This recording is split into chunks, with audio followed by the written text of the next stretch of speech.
Hi, my name is Randall A, and I'm an infertility specialist in Orlando, Florida. Today we're going to be talking about some medicines that many of you are familiar with, Clomid or Femara. The generic names are clomiphene citrate and letrozole. I'm going to be talking about the mechanisms of actions of both of those, but first you should know that 40% of infertility is due to ovulation dysfunction, a disorder of ovulation. Many of those are Polycystic Ovary Syndrome patients. Now, Clomid has been around since the early 1970s, and the newcomer, letrozole or Femara, has been around and in use since the late 1990s. Should you use one or the other? Well, your doctor is the best one to make that decision for you based upon your age, your height, your weight, your ovarian reserve, and other factors. So let him or her make that decision for you. But I'm going to talk a little bit about Clomid first, then letrozole, then we're going to go over the mechanisms of action. Clomid is prescribed usually 1/2 tablet to 2 tablets a day for days 5, 6, 7, 8, and 9. It can be days 4 through 8 or 3 through 7, but for 5 cycle days a month, you would take a tablet or 2 tablets. Then you would use an ovulation prediction kit or have an ultrasound, whatever your doctor decides, and you'd time your relations. So let's talk about Clomid. Clomid is an oral medication. It's inexpensive, it's readily available, and it has very few side effects. Probably 1 in 5 women might have some side effects in terms of its anti-estrogen ability, meaning maybe some hot flashes or night sweats or vaginal dryness for the first couple of days. Then those symptoms might flip completely as the estrogen rises and maybe doubles over normal. Clomid will cause ovulation in 70 to 80% of women, and 30 to 40% of those women will actually conceive. Letrozole is also an oral medication. It's less available and certainly more expensive. So why would one take letrozole over Clomid? The chances of having twins, 0.9%, less than 1%, whereas the chances for twins with Clomid is 7 to 8%. I've even had a couple of triplet pregnancies on Clomid. And I'm not trying to scare you, but it is possible. In the 13 years we've been using the letrozole in our clinic, we've only had 5 sets of twins and no triplets. Now, a little bit about the mechanism. This is something that you can use at your next cocktail party and amaze your friends, if not your boss.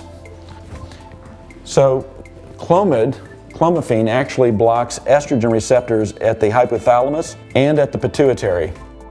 Estrogen is made by these cells that we've talked about before, the granulosa cells, and estrogen feeds back to the pituitary and to the hypothalamus, the area that controls the pituitary. But it's blocked out by Clomid. So even though the estrogen level might be normal, the brain is sensing low estrogen, low estrogen. It sends out a signal increasing the follicle stimulating hormone. Follicle stimulating hormone will then come down and increase the number of granulosa cells, or even cause one of these lesser follicles to develop, hence the possibility for twins. So you'll stop taking the Clomid, and then we would anticipate ovulation some days thereafter.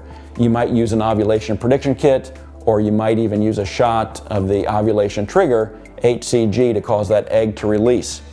So now I would like to tell you about the mechanism of letrozole, or Femara. It too is an oral medication taken for 5 cycle days each month, typically days 3 through 7. Luteinizing hormone and other hormones produce androgens like testosterone and androstenedione in the cells outside of the follicles. Curiously, these androgens have to get across the granulosa cells to be converted into estrogens. And we use that step as the basis for this particular drug's mechanism. So testosterone is converted through the granulosa cells to the biologically most potent estrogen called estradiol, and androstenedione, a weaker androgen, is converted to a weaker estrogen called estrone. So letrozole works on these steps. Letrozole is a so-called aromatase enzyme inhibitor. Now, aromatase is the enzyme found throughout the body that converts androgens into estrogens. So we take advantage of that fact, and what happens is we don't get the normal amount of estrogen feeding back to the pituitary.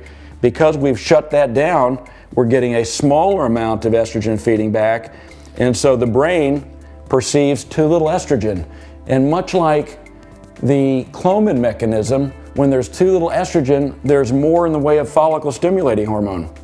Here, this will come down and stimulate these cells, but Different from Clomid, we typically don't get a second follicle emerging, so the twin rate is about 1% or less. So that is the mechanism of letrozole. It works on the granulosa cells, not in the brain and pituitary the way Clomid does. Another couple things. We talked about Clomid being an anti-estrogen, and that means it has an anti-estrogenic effect on the lining to the uterus and on cervical mucus, and sometimes that can act against conception. Letrozole does not do that, and locally there's sufficient estrogen with letrozole to have a thick and more hospitable lining. One other important difference, if you were to take a tablet of clomiphene citrate right now, it could still be found in your body 5.5 to 6 weeks from today. If you were to take letrozole, however, it would be completely out of your bloodstream in days, and it's completely out of your body by the time that the embryo makes its way into the uterus. So these medications are not associated with an increased risk in birth defects. Letrozole has about half the rate as Clomid, but Clomid is still within the normal background population in terms of birth defects. So the ultimate decision about whether to use Clomid or letrozole is up to your doctor. He or she will know what's best for you. Oftentimes, in a Clomid or letrozole cycle, we'll perform other tests in that same month. A very common test is a postcoital test. A postcoital test looks at the interaction between the sperm and the cervical mucus. Some years ago, as I first started practice, we did a postcoital test first thing in the afternoon. It was a 1 o'clock appointment. And this was the absolute best postcoital test we'd ever seen. Just seeing 1 or 2 or 3 sperm is considered acceptable, but we saw literally millions, in fact hundreds of millions of sperm in that droplet. We could not believe our eyes. And I took my senior partner aside. I said, have you ever in all of your life seen a postcoital test like this? He said, I really haven't. He said, this is amazing. And so I went back to ask the patient. I said, now you were supposed to have had intercourse 12 hours ago. Was that it? She goes, well, not quite that long. I said, well, what would you estimate? 8 hours, 10 hours? Not quite that long. Well, 4 hours, 6 hours? No, not quite. I said, well, let me ask, how long ago was it? And she looks at her watch and she says, about 10 minutes. And she says, I thought it was supposed to be 10 minutes. And I said, no, 10 to 12 hours.